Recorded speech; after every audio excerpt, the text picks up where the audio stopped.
Hello everyone, Helen here.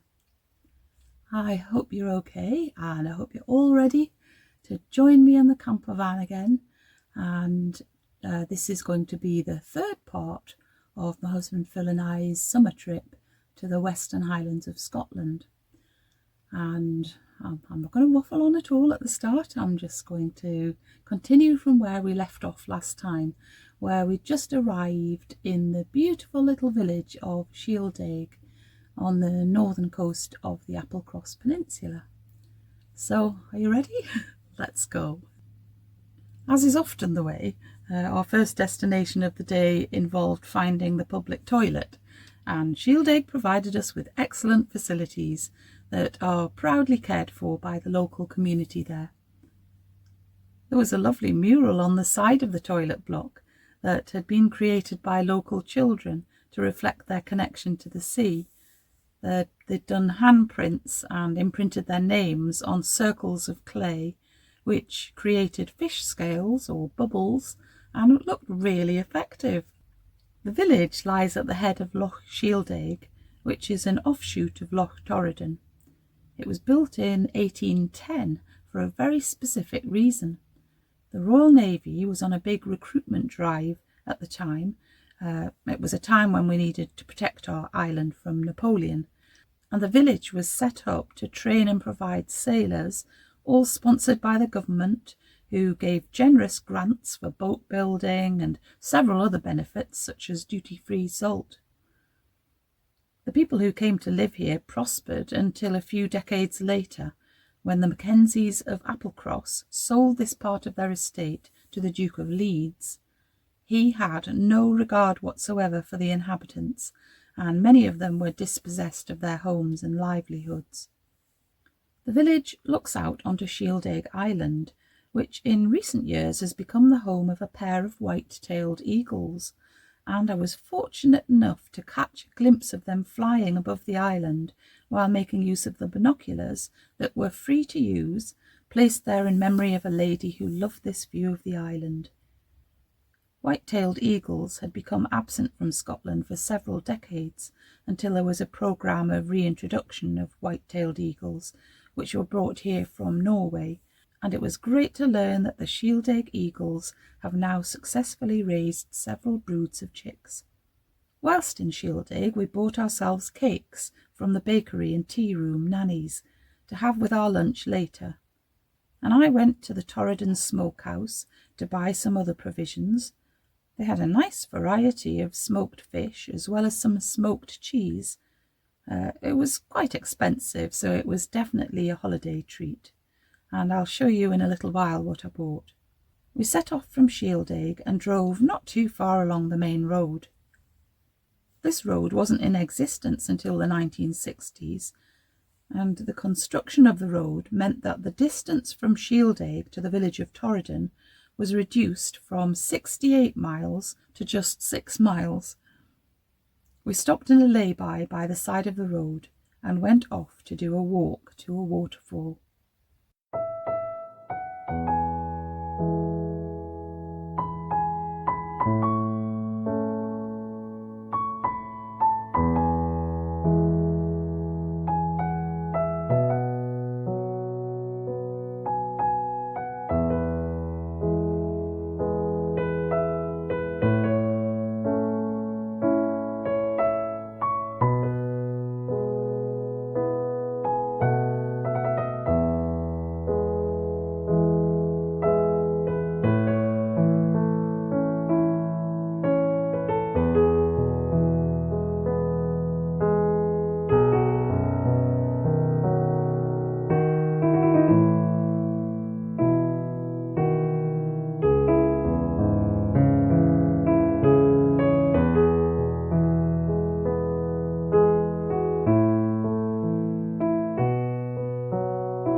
Returning to the van, we had a very tasty lunch.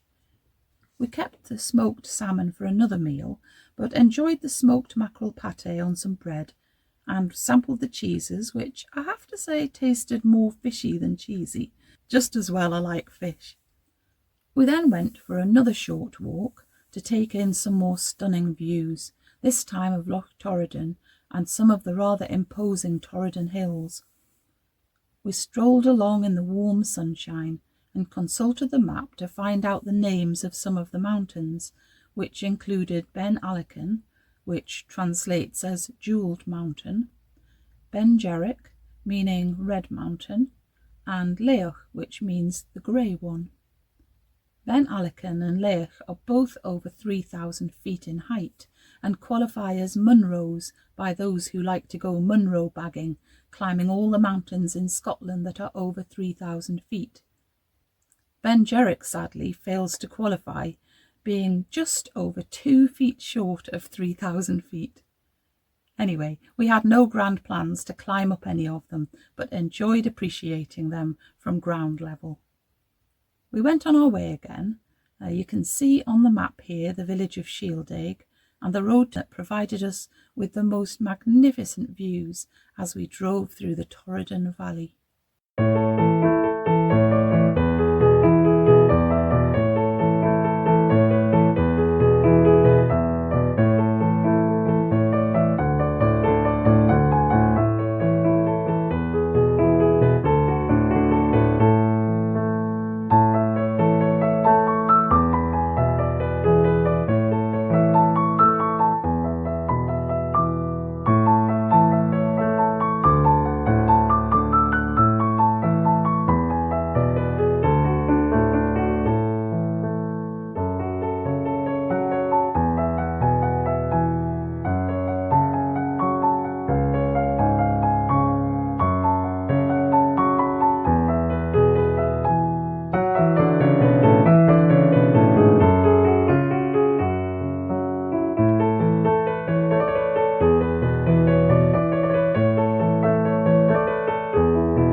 We found a place to stop for the night in a small gravelled car park, sheltered from the main road by a small deserted corrugated iron building, and got on with cooking our tea. We softened some leeks and broccoli in butter, added some rice and hot water. Then, as an experiment, we stirred in a packet of asparagus cuppa soup. We then added the smoked salmon that we'd bought at the Torridon smokehouse in Shieldaig earlier in the day, and stirred it all together. It was really tasty. We decided that a cuppa soup is definitely a good alternative when you've run out of stock cubes. We accompanied the meal with a very nice dark ale that came from the Applecross brewery called Inner Sound. Once we were ready to go the next morning, we headed along the main road, and soon after that onto a narrower road which eventually took us to the little village of Gairloch, which you can see here on this map. We knew that we'd be able to stock up on our food supplies here, plus make use of the all-important public conveniences. We didn't stay in Gairloch for long, which was a bit of a shame because we had heard the museum is really good there, but we wanted to go for a walk, so we set off along the coast to a place called Red Point. We turned off at this signpost, which had an unusually long list of place names on it. And I have to point out that the Shieldaig mentioned on the sign is a different village to the Shieldaig we'd visited the day before.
parking the van, we set off to walk over the sand dunes to reach Red Point Beach, taking our woolly companions with us so that we could do a little photo shoot, Pearl taking a ride in Phil's rucksack and the geese travelling in my bag.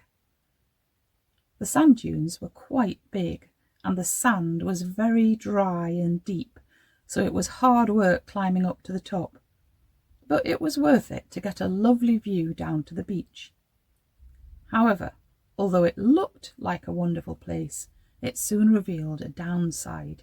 There were absolutely hundreds of horseflies flying about, and I think possibly that I dislike them even more than midges. We did spend a bit of time strolling along the red-hued sand, enjoying the sound of the waves.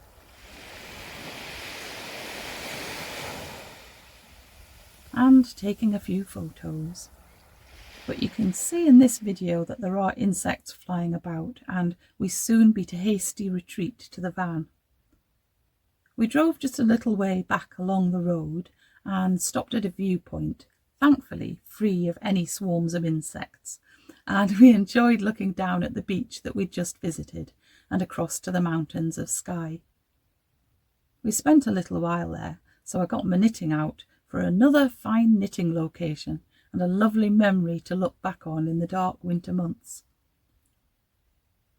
By this time we were starting to feel quite hungry, so we drove back along the road to the village of Badachro, where we'd passed a sign for the Badachro Inn, down on the shore of the loch. Outside the inn was a van selling wood-fired pizzas, and we quickly chose from an excellent range of pizzas. I chose the goat's cheese zucchini pizza, and Phil went for the stag and doe, which included venison salami and a local blue cheese amongst its toppings. We sat outside and enjoyed the peaceful views and people pottering about at the water's edge while we waited for our pizzas to be cooked. The pizzas were well worth waiting for. They were so delicious, and it was brilliant to be able to eat them sitting outside in very warm sunshine without them going cold too quickly.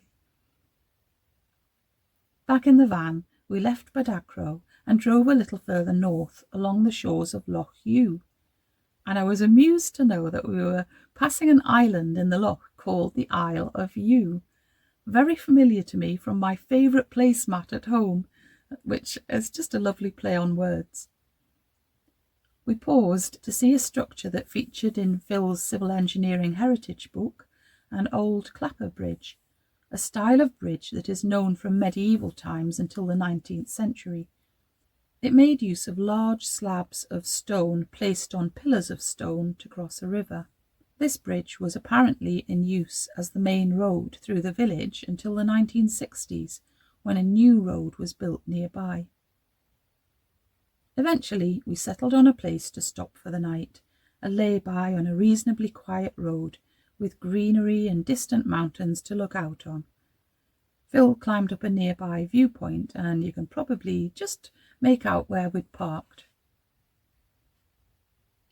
Next morning, we decided to continue heading north a little further because we fancied visiting Gruinard Bay. You can see on the map here that we travelled almost as far north as Ullapool, though on this trip this was the furthest north we planned to go. It wasn't long before Gruinard Bay came into view, and we stopped for a short while to admire the view down to the bay, which is made up of 3 or 4 small sandy beaches, pinkish in colour, with a backdrop of mountains. Just gorgeous. It was another warm day, and I was very eager to go for a paddle in the sea, so we parked by one of the beaches and walked down to the seashore.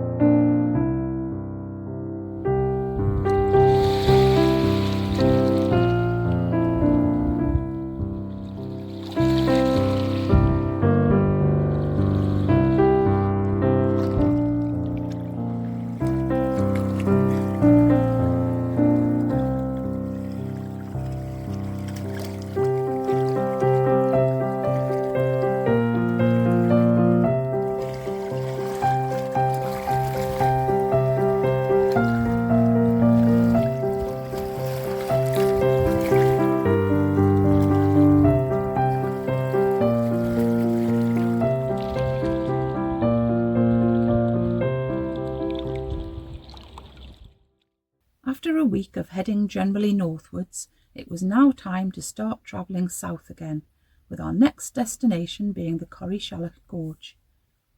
As we got on our way, we had a great view of the loch called Little Loch Broom, and drove alongside it for quite some way before driving through more hills and wide landscapes.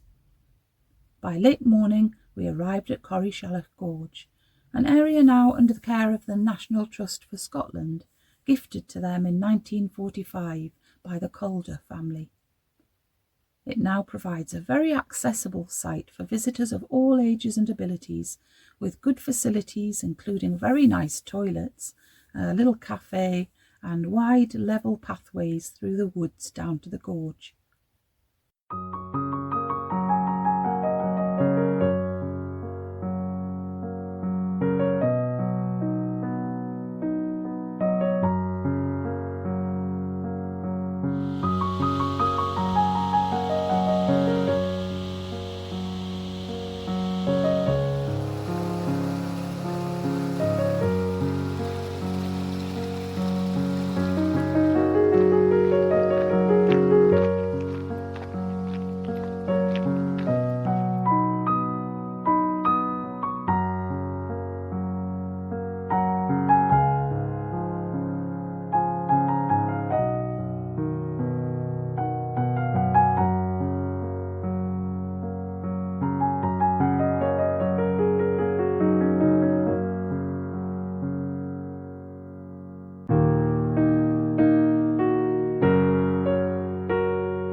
The rest of the afternoon and evening was spent travelling south, because we needed to be as close as possible to the Kyle of Loch Alsh and the bridge over to Skye, so that we could catch the ferry that we'd booked from Skye the following morning.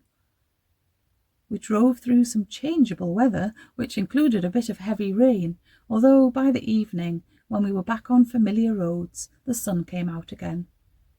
We drove along roads that we were on 5 days earlier, alongside the railway line from Inverness to Kyle, and through the little tunnel, and eventually stopped not far from a place called Ferry, which, despite its name, has actually got no ferry.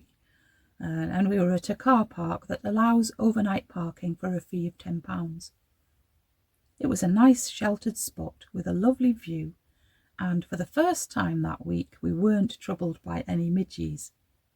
This meant that we could have the side of the van open while we got on with cooking our tea.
It was then time to relax before bedtime, and I got on with doing a bit of patchwork, English paper piecing. These were the hexagons that I later turned into a cover for the lid of my laundry basket at home. Next morning we made our way to Kyle, catching a glimpse of the Skye bridge that we would soon be crossing to get over to Skye. Replacing the ferry crossing here, the Skye bridge was opened in 1995, although unpopular with many people at the time due to the very high tolls that weren't abolished until 2004, when the bridge was purchased by the Scottish Government. We stopped off at the co-op at Kyle to stock up on supplies, then drove over the bridge and onto Skye. Our destination on Skye was actually the small ferry terminal at Sconser, because we were about to visit an island that we'd never been to before, the Isle of Raasay. The main roads on Skye were certainly a lot busier than we'd been experiencing over on the mainland, because that's just what it's like here in the busiest season of the year. Skye is such a popular holiday destination, and you can understand why. It has such a lot to offer aside from the beautiful landscapes. It wasn't too long before we spotted Raasay, the largest of 3 islands off the east coast of Skye. The 2 smaller islands are called Spey, which does have a small resident population of about 300 people, and Rona, which is no longer inhabited. We arrived at Sconser and waited to catch the first ferry of the day to Raasay.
And in the next part of our trip, I'll take you along as we explore this lovely island, which held a few surprises for us and made me quite fall in love with it. But I'll tell you more about it next time, because that's where I'm going to finish for today. So until I see you again, take great care of yourself, keep nice and busy, and I will be back again very soon. Okay, bye.